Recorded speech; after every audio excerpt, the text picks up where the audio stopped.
पापा भैया आप दोनों आ गए। आप बैठिए, मैं आपके लिए पानी लेकर आती हूँ। ठीक है बेटा। अजय, मेरे पापा और भैया आए हैं, तुम उनके साथ जाके बैठो ना, मैं चाय नाश्ता लेकर आती हूँ। ठीक है।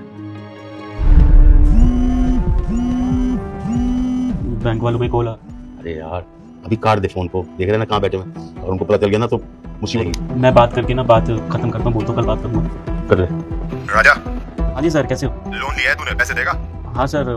कब देगा पैसे? तू लेट कर रहा है पैसे देने में। अच्छा गुस्सा मत कीजिए, मैं पैसों का अरेंज कर रहा हूँ। जैसे ही पैसे अरेंज हो जाएंगे ना, मैं सबसे पहले आपको कॉल करके खुद बोलूंगा। ये मत बोलना है कि साथ सारे पैसे चाहिए मुझे, टाइम हो रहा है। सर हाँ जानता हूँ मैं, हो गया टाइम, ब्याज भी लग रहा है, लेकिन मैं दे दूंगा आपको पैसे ना, आप चिल्लाने की जरूरत नहीं है सर इसमें। पैसे दे वरना पुलिस में कंप्लेंट करूंगा।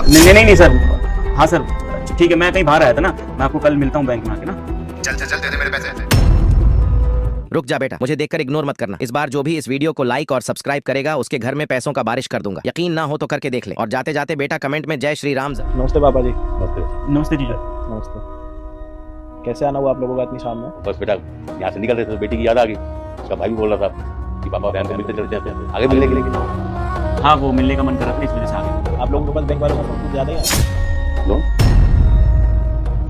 नहीं बेटा। अच्छा, आप लोगों ने बेटी की शादी के लिए लोन नहीं लिया? अरे नहीं बेटा, तुम्हारी गलतफहमी हुई है, हमने कोई लोन नहीं लिया बेटा।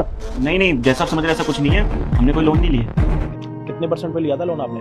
वो 8 लाख रुपए लिया था, बाकी ब्याज व्याज लगा के 4 लाख हो गए, 12 लाख रुपए हो गए। 14.5% पे आप लोगों ने पैसे लिए हैं। आपको पता है कितना भारी पड़ेगा आपको चुकाना? लेकिन मुझे अभी बड़ा दुख हो रहा है ना कि मेरी जिस लड़की के साथ शादी हुई है, मैं तो खुश हूँ, लेकिन जिस घर से वो लड़की आई है वो घर वाले खुश नहीं। मैं बताता हूँ, तेरी शादी के लिए पापा ने कर्जा लिया था, अब वो कर्जा ना चुका नहीं पा रहे हैं, काम हम दे नहीं पा रहे हैं, बैंक वाले रोज कॉल करते हैं, परेशान करते हैं। यही बात शायद जीजू ने सुन ली होगी और उसी वजह से हम यहाँ पर मांगने आए थे, लेकिन किस मुंह से मांगे समझ ही नहीं आ रहा है। क्या आपने बैंक से लोन लिया था, वो भी 14.5% पे? अगर ये मैंने पैसे तुमसे ले लिए और बाहर किसी को पता चल गया, घर वालों को, समाज वालों को, कि वो अपनी ही बेटी से पैसे लेकर आए हैं जो हमने शादी में लगाए थे, तो लोग क्या कहेंगे मेरे बारे में? अगर आपने पैसे नहीं लिए ना तो कल के दिन जिस घर में आप रह रहे हो ना उस घर से ही बाहर हो जाओगे, पता भी नहीं लगेगा।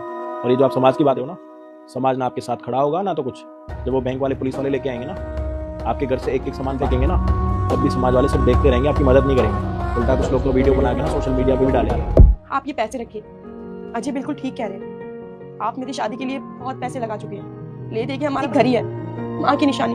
अब मैं नहीं चाहती कि हमारे घर को भी, मैं कुछ नहीं चाहती। आप ये पैसे रखिए और सारा लोन चुका के आइए। ठीक है बेटी, जैसे तुम्हारे को अच्छा लगे। जी मैं जीजू, थैंक यू सो मच, आप ना बहुत अच्छे हो, और आज ऐसा लग रहा है कि मेरी बहन ना बहुत अच्छे घर में आई है, जीवन भर खुश रहेगी।